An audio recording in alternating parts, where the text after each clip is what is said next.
welcome to the Creating Belonging podcast. Today, my guest is Al D.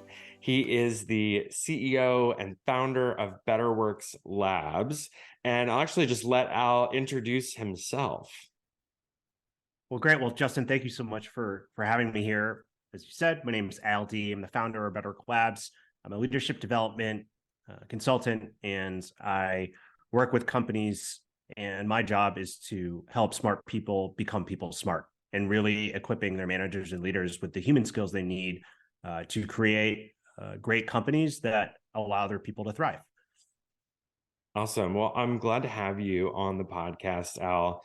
And let's go ahead and dive right in. We talked about, the focus of this podcast really around the Creating Belonging model. We've kind of talked about that. You've explored it a bit. And I understand that you've done a bit of research on self-awareness and kind of teeing that up in that, in the book, we talk about belonging being at the intersection of authenticity and acceptance. And self-awareness is a really big part of authenticity. So I'm curious, I'd love to hear from you, just your perspective on self-awareness related to authenticity in the bigger picture of creating belonging. Yeah. So some of the research I've done draws from some of the work from Dr. Tasha Eurich, who has written a book about self-awareness and done a ton of research on this topic of self-awareness. And some of her research has proven from some of the studies she's done that, ironically enough, while about 95% of us like to think that we're self-aware, only about 15% of us are actually self-aware. And it kind of like is that how 80% of people think they're above average drivers, right? That kind of idea where yes. We all want to think that we're self-aware, that we know ourselves, and that we're very attuned with ourselves. But in reality, less of us actually are. And I think what that ultimately comes down to is that, as you alluded to, some of the research shows that there's essentially two types of self-awareness. The first is this kind of internal self-awareness, right? And I think this really hones in on some of the work that you talk about at that intersection of authenticity and belonging, in the sense of knowing yourself, knowing who you are, your strengths, your aspirations, what you feel you need, anything like that. And that is one part of it. The other component of self-awareness is this idea of external self-awareness, in terms of all of those things, but with how the external world sees us, right? And the idea here is that none of us live in a vacuum. We all exist in a larger, broader system, around us. And I think where this kind of comes back, and I think ultimately I think about within the context really of belonging, is this idea that who you are and your own internal self-awareness is really important to be able to do a lot of things that you said, in terms of being able to know who your true self is, being able to understand what it means to show up as authentic in your own skin and your own feelings, being true to who you are. And in addition to that, all of us also exist in a world that is much bigger than just yourself. And so being able to understand how others might see that and perceive that can also be incredibly helpful, I think, for two reasons. One, because it helps you understand how you might be showing up and making sure that you're showing up in the right way. But what I also think and why it matters, particularly I do a lot of work with leaders who do, sometimes will say, well, what does it mean for me to really create a sense of belonging, or to create a culture where people feel like they belong? It is important, if that is the case, where I think it's really on leaders to better understand what actions they might take, or how might they show up, might impact the way that they are able to or not able to create that sense of belonging for their direct reports, or for the larger organization or the broader culture around them. And so that, to me, is where I see the importance of self-awareness really coming into play for all people, but in particularly for leaders who really do have that responsibility of hopefully creating that sense of belonging for others. Mm-hmm. It's interesting. The two parts of self-awareness being kind of your internal self-awareness and the external self-awareness. I'm curious if you had any thoughts on kind of how that relates to, in the creating belonging model, of that the concept of acceptance. So we start with authenticity, then we move into acceptance of others, because it sounds like there could be some kind of overlap there potentially in that kind of external self-awareness and acceptance. I'm curious if you have any thoughts on that. Yeah, I mean, I think one of the things I think about is that I think that it is easier for people to show up externally when they're able to do the work internally on themselves first, right?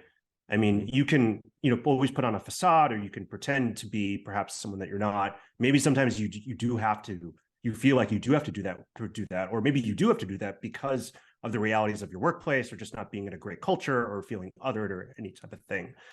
But I do think that when you can come to a greater kind of self-awareness, and perhaps even acceptance of yourself and who you are, Mhm. all the things about you that make you who you are, for better or for worse, I do think it does help you understand how you can then show up externally and how others may perceive you.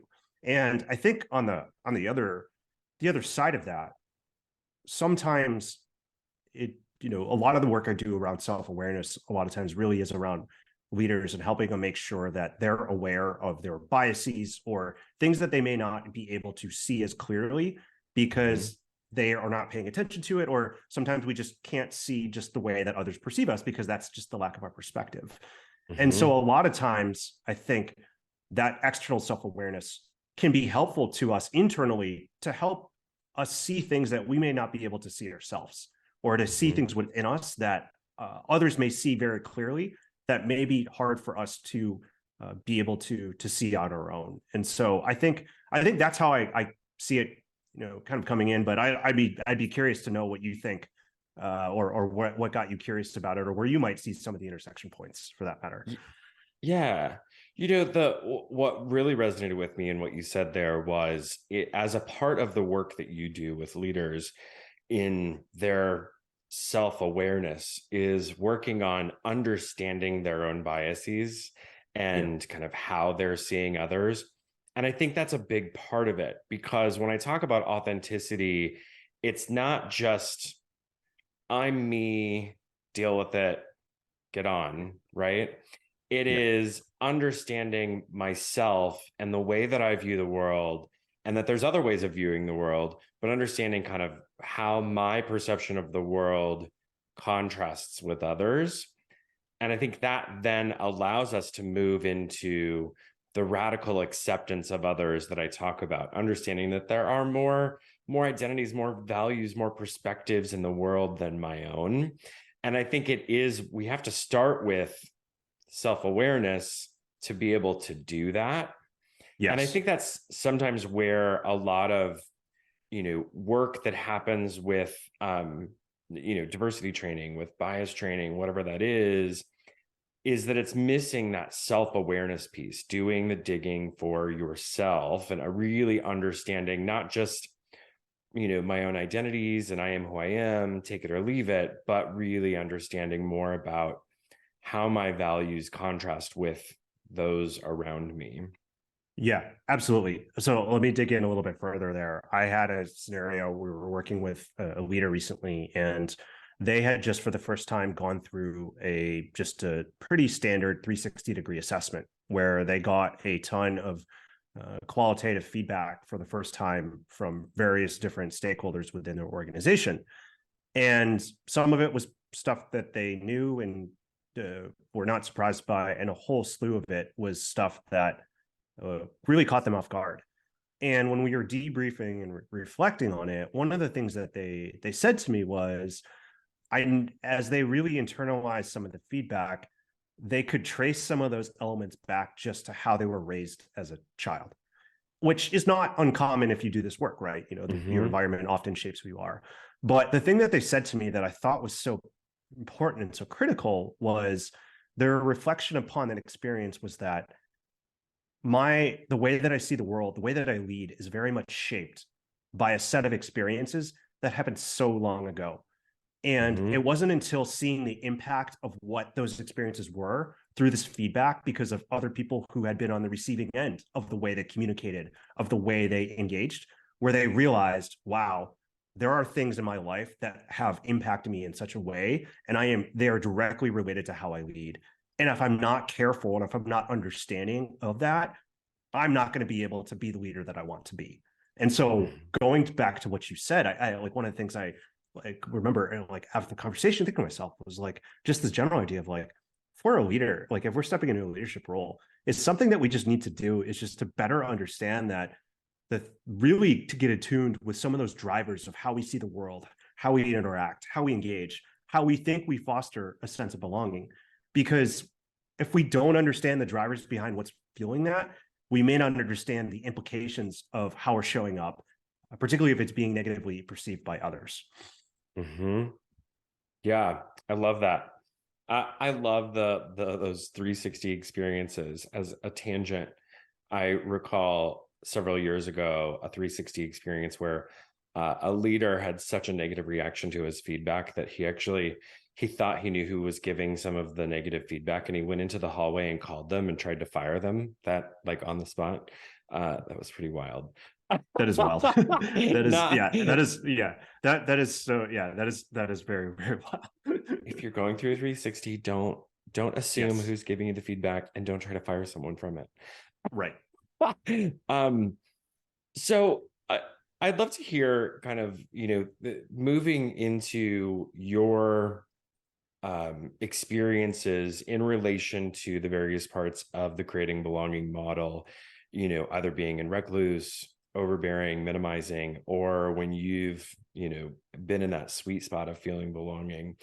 I'm curious if you can think back to your professional experiences and any that pop out or resonate for you. Yeah. So for those who don't know me, I am Asian American. I grew up in the United States. My mom grew up in Hong Kong, and my father grew up in the United States. But I have always been growing up, at least, I'd always been in pretty diverse environments, or what I thought to be as diverse environments, and also, by my opinion, just looking back, pretty accepting environments.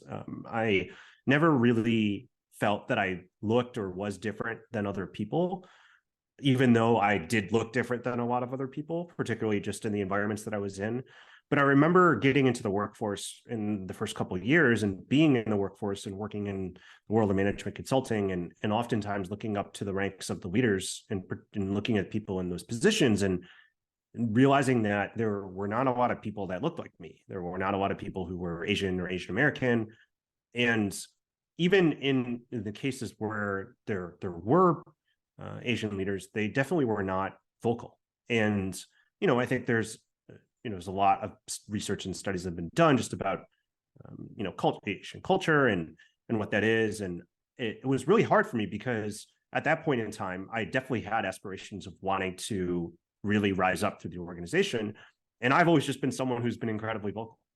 And so it did make me wonder, as I'm sure it might make other people wonder who do feel like they might be in a minority group within an organization, of do I have a place here and do I have a voice here, right? Am I going to be someone that is going to be accepted, right? Am I going to be someone who, because if this saying goes, if you can't be what you can't see, sometimes it can feel pretty like an uphill battle to really feel like you belong and that you can be successful. And so I think, honestly, what it made me do at that point, I would say is I was probably in the minimizing category, camp, if you will, right? Mm-hmm. Either trying to downplay certain aspects of myself so that I didn't stand out like a sore thumb, right? Or trying to maybe hold back in certain ways because I just didn't, I wasn't sure if that was going to be accepted or if that was going to enable me to be successful. And so the easiest thing to do was to just kind of minimize it. Like I kind of knew who I was, but like it was hard for me to want to fully lead into that. And so that was definitely a place where I maybe didn't necessarily feel like that stronger sense of belonging. But what I would say is that on the flip side of that, I remember working on a project. I started working with a team in particular. I remember working on a project and getting a performance review after the project where my manager at the time went through the performance review afterwards with me and everything was going well. And one of the things she said to me kind of in an offhanded like way was just, like she said, Bain said to me, like, I can't describe it, but like, whatever you're doing, just keep being you. Just keep being you. Like what you bring to this team, like we need more of that. So just keep doing it. Mm-hmm. And it was one of those moments where I honestly felt seen in all of the right ways, where I felt like who I was, my ethos, the way that I engaged, the way that I worked, the way that I saw the world was like accepted. And I really, really started to, really feel like that sense of acceptance, but B, that like it was really who I was. And by her just kind of saying this simple phrase of just keep being you, it almost like was this unconscious trigger of like, okay, you're safe here. You can fully be who you are. And so those are just two stories that come to mind in terms of, particularly in my earlier days of my career, of just working through the journey of belonging, I guess I would maybe call it. So I love that you had this manager who said, just keep being you. I want to loop back around and Mm-hmm. I want to go back to that external self-awareness. Yeah. And I'm just putting you on the spot here. What Yep. how did that kind of validation of keep being Yeah. you, how did that reinforce or influence your external self-awareness? What it did was that it made me realize that the way in which I was working on the team, the way in which I was engaging, the work I was doing, like was making an impact, and that other people appreciated it. I think that looking back and knowing what I know now of this particular leader, because we've gotten to be fairly close, what she really appreciated about what I brought to the team was that I was someone who was inviting, who was welcoming. I was someone who was constantly engaging others, asking for their ideas and for their feedback. I was someone who was making time to get to know people, to build a sense of trust with others, both on the team as well with the client. And I kind of did those things because that's who I was. And that's how I thought, like, just those are things that just are inherent to me. But going back to the external self awareness thing, what it made me realize in that moment with that piece of feedback was that she was telling me that, yeah, like keep doing that. Like, yeah, like keep leaning into that. Like, yeah, like that stuff matters. And, in the world of professional services, a lot of the things that I just mentioned, I mean, professional services is a human to human business, right? If you can do some of those things that I mentioned, you can have a pretty good career in that field. And so I think I definitely probably had some of my own kind of limiting beliefs in play initially of are these things the things that are going to be accepted. But with her kind of giving me that encouragement, it was almost like a tripwire for me in a positive way of, oh, like this is someone telling you that the things that you think about yourself, which you are manifesting in the behaviors, Mm-hmm. are actually a good thing. And this is something where you can safely lean into it because someone has created that space and given you that encouragement to keep doing it. And it certainly helped that, like if it was another teammate at my level, that certainly would have been like nice and helpful and probably would have helped my external self-awareness. Like, oh, my teammates think I'm great. But it was an added bonus that this was a leader in this case who had some level of resource, of privilege, of whatnot. And so it definitely became a pretty powerful evidence piece, particularly on the external self-awareness side of things.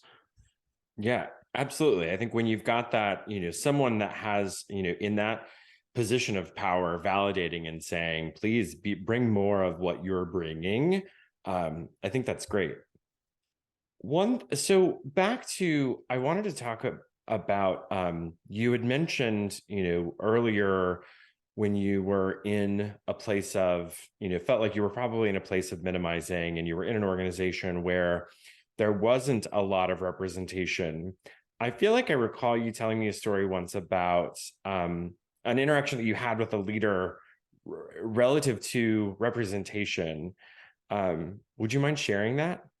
Yeah. So as I mentioned, it quickly learned and quickly saw that there were not a lot of people that looked like me. And one of my self-reflections from that experience was I felt like I needed to do a little bit of work in terms of figuring out if I did want to stay here or stay at the company, what that journey would look like and what I could do to be successful. And one of the things that I did was that there was an opportunity to attend a diversity, equity, and inclusion summit internally. And you had to apply to it. And so I applied to it and I said, you know what, I'm going to go. This could be a good chance to meet other people, hopefully meet some other, either some other allies or some people who look like me, who are in positions of power, et cetera. So I went, and I remember going to the event, and they really did pull out all the stops. They had a lot of senior leaders at the firm, both folks who were allies to DEI, as well as individuals who did come from groups that were traditionally underrepresented. And I remember, I mean, at the time I was maybe 24, 25, so I was still pretty young and junior. And while normally I'm pretty good in social settings, it definitely was like a little bit overwhelming. And I remember at one point, a older gentleman came up to me. He introduced himself. He was external of the company, but he was an invited guest. And we just started talking. He also was Asian American. He had been a longtime executive, and now he worked with a number of different diversity nonprofits as more of an advisor. And so we started talking, and every now and then someone would come by and he would say, oh, do you know him, or do you know her, or do you know them? And all these people were literally all the people who were the ones who were like signing. Well, some of them literally was, I think, the name of the guy who signed on my paycheck, or the one that I got like every 2 weeks. So like pretty like big name figures. And he's introducing me to all these people. He's inviting me into conversations, and he's really going out of his way to lend me a little bit of social capital so that I could feel welcomed and accepted.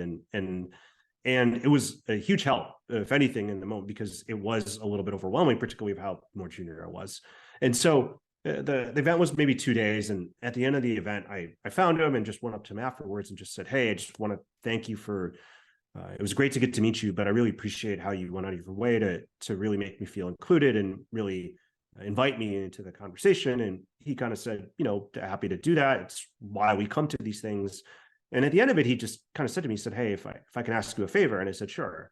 And he just said, next time you're in an event like this, or any other event in any other room, and you come across someone who looked like you when you first came to this event, please do what you can to make them feel like they belong with whatever you can do. And it was a humbling and powerful, I think, moment for me, because I think I assumed that he was just trying to help me out, because I was definitely one of the youngest people there. But it very much showed me that he was aware of probably what was going on in my head, even if I wasn't fully aware of it. And in that moment, he did what he could to help out someone else, to make sure they felt included and they felt like they belonged. And what I think it showed me, though, is that, and what I would then learn from here on out, is that I still haven't been someone like him, where I'm not a retired C-suite executive. Like, I don't necessarily have like that kind of social capital or that kind of credibility per se. But in any given room, belonging can be relative, right? And so, or feeling included can be relative. And so there might be something I can do in those rooms. It may not be as what he could have done, but there can be something that I could do. And so I have tried to be mindful of that and tried to pay more attention to that. And when I am in positions where I can do something, like, I really try to do it, no matter how small or how large it is, because that experience taught me that I do have the capacity to do that. And I've really tried to do that ever since. Yeah, I love that. I love that kind of ask that he had of you to essentially pay it forward for, future Right. folks, to make sure that they feel like they are included and or they belong. I know, I think I mentioned in my opening episode that, there's the story that I tell about, when I had my boss who was like, hey, like, don't be so gay. And I, kind of went in the closet for a Yeah. bit. And now, like, I really work to be out. And it's really in that it's not just for me, it's not Sure. just for my own authenticity. It is for others, so that they Yeah. have that, that role model, that someone that is visible, that, can help them understand that they too can be out. And that's a lot of as I continue to evolve the work of creating belonging, that's one big piece of it, is leaning into that authenticity for others. to Sure. be Yeah. out with, you know, whatever it is, with your identity, be it visible or not visible, so that we can pay it forward for others. I love Yeah.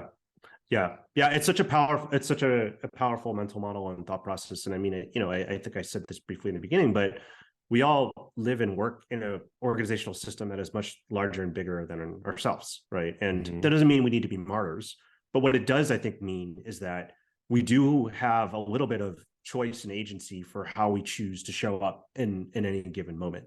And when I think of belonging and anything related to the DE&I movement, I often like to think about this idea of lightning bolts or drum beats, right? And so the lightning bolts are like the big ahas and the big moments, and those are Mm-hmm. good and fine and important and are critical. But it's the drum beats, those many things that we choose to do each and every day. There's many habits and practices that ultimately, if practiced over time, can make a small dent in terms of what we as individuals can do. And so I think how you choose to show up, like how you choose in any given moment, if you can, do one little thing like that guy did for me to help someone else, belong, that's Mm-hmm. what, matters. We may not all have the luxury to be able to make a lightning bolt happen, but we Mm-hmm. all have the ability to make those drum beats happen. Well, and I'm going to extend out your metaphor a bit. And I think sometimes what may feel like a drum beat for us, Yeah. that we're, Yeah. we're Yeah. just, I it's love one that. tap of the drum for us. Like that could be someone else's lightning bolt, right? Oh, yeah. That's such a great point. Yeah. Yeah. Like it seems small to us, but for someone else, it's a really big gesture and a big deal. I love that. Well, thank you for that, Al. I think that's a really great point to kind of close out is thinking about, how we can beat the drum on a daily basis, so that we're continuing to move things forward. So I want to thank you so much for being a guest on my Creating Belonging podcast. And as we close out, I just want to make sure that people can find you and connect with you. So, what are some good ways for folks to find you? Yeah. Thank you so much, Justin. Folks can just find me on LinkedIn. My name is Al D. Just feel free to connect with me and tell me that Justin sent you my way. And you certainly can check out my website, Better Work Labs. If you're looking to help your people become people smart, get in contact with me by checking out my website. But thank you, Justin. It's been great chatting with you. Awesome. And just to help folks, is it betterworkslabs.com? Yep. BetterWorkLabs.com. Yep. Okay, awesome. So you were fortunate enough to get your desired domain name with a .com. I'm very, very fortunate. Yes. Very, very Yes. fortunate. One of the few. One of the few. Amazing. Well, thank you so much. Thank you all for listening, and stay tuned for our next episode in the next 2 weeks.